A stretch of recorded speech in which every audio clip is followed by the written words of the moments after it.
So, what is going on, guys? This is Ryan here. And this is Other Ryan here. And today we're actually going to be talking about the newspaper that you can get at the end of Nightmare Mode, which is also known as Night 6. Now, before we jump into this video, we just want to talk about two separate channels me and Ryan have actually opened, or should I say, me and Other Ryan. Yeah, we've mentioned this in previous videos, but we really like to stress that if you subscribe to each channel, you'll get 3 videos a day, pretty much. Yes, so more entertainment for you guys, and these personal channels will be for kind of like me and Ryan playing our own separate games, and we'll use this channel as kind of like a central point where we'll do collaborations and both play games at the same time. So, as Ryan said, it'll be 3 videos a day, but of course, guys, if you just want to stick around for the content being theories and also just the collaboration videos, then just stay subscribed here. And on that note, let's get on with the video.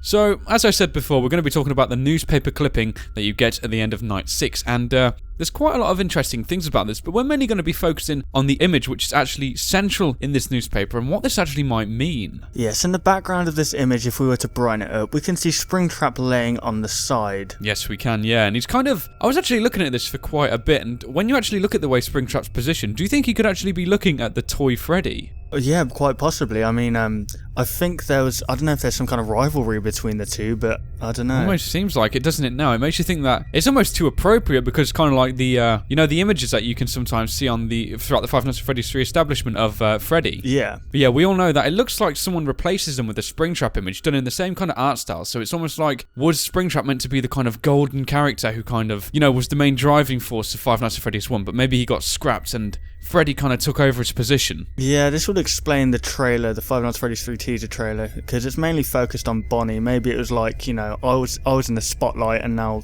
you know, I'm not anymore. Here's Freddy kind of thing. Almost like he's kind of took over the position, yeah. Yeah. Yeah, and I think the other thing we need to consider when we look at this image is the condition of the small Freddy. Now, the first thing that actually caught my eye was how good the condition of him was. Yeah, this could possibly explain, because apparently there was a fire, as the newspaper explains.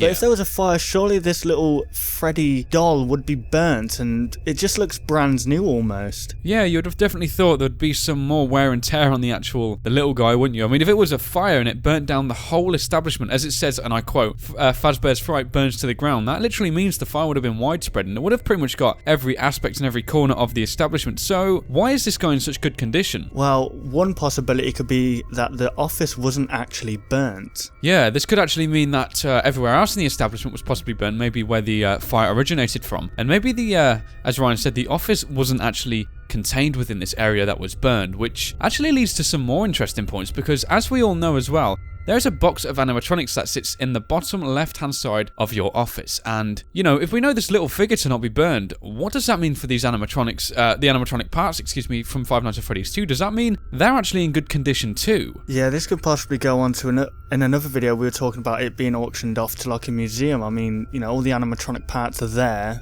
And yeah. I don't know, because I was just looking, if Springtrap's in good condition as well, that must mean that he was in the office at the time of if we were to speculate that the office wasn't burnt, that must mean that he was actually in the office also. Yeah, that's what I was actually thinking, meaning that he must have somehow got there, and I don't know, it also makes me think like, you know, actual Springtrap, him as the character we know and love, maybe as the fire kind of burnished the establishment, what about if he actually escaped with these relics almost? Yeah, we know he could possibly hold a grudge against the kids, because obviously he killed these children, but he was then killed by the children, so maybe it's just a constant cycle of wanting revenge, so he probably took these spare animatronic parts for some kind of revenge plot or something. Yeah, and it could also be something like maybe he wanted to almost keep these animatronics safe. We know there's actually a big input in Five Nights at Freddy's 2 in this character, so I don't know, maybe there's some underlying things that we haven't discovered yet, which might actually mean that Springtrap and the Five Nights at Freddy's 2 characters are more closely connected. What does this actually say about the night guard that we play as? We don't actually know what happened to this guy. It says there's no casualties in here, but yeah, it's a bit strange how surely they'd say that one eyewitness, like the night guard, was there, but it doesn't say anything about it, which is really strange. So what happened to him? It's really weird. I do think it's quite strange. And actually, you know, another thing which brings this to my attention, the way this kind of image is laid out. Yeah, some of the hallucinations that we experience actually show the Five Nights at Freddy's 2 animatronics all burn. Now, what if this fire was actually caused by the night guard, and what we're seeing is kind of the images that will haunt him after? Maybe he's hallucinating these characters because he's going to burn them, and he's thinking, what about if they actually come back to life and attack me in their burnt state after? Yeah, like a future kind of vision. Almost, yeah, kind of. Maybe it's like driven him to insanity, and he's just thinking, I've got to burn these animatronics, and because of that, he's thinking about the animatronics alongside the fire, which kind of entwines designed to create these burned animatronics in their overall appearance that we see them in. Well, we see that the fire was caused by faulty wiring, so whether or not it was intentional or whether it was just accidental, I mean, as we look through the establishment, we can see there's a lot of lights flickering on and off. I don't know if this is for horror effect or genuinely if this is a faulty wiring as it says here, but I don't know, maybe it was planned, maybe it wasn't. Yeah, I think the important thing we have to look at when we're reading this is that it says it seems to have been, it doesn't say it was, so yeah, they're not actually ruling out that it was no foul play, they're just saying it seems to have been. Yeah. So, alright then guys, hopefully you did enjoy this pretty intense discussion looking at the final image of the Five Nights at Freddy's Night 6 newspaper article. Of course, if you did enjoy, remember to like the video, and hey, if you're new around here, be sure to subscribe for daily videos. So yeah guys, thank you very much for watching, and we'll see you on the next one. Goodbye guys. Want to see even more content from us? Consider liking and subscribing to ensure you'll see all content in the foreseeable future. And hey, why not check out our past 2 videos?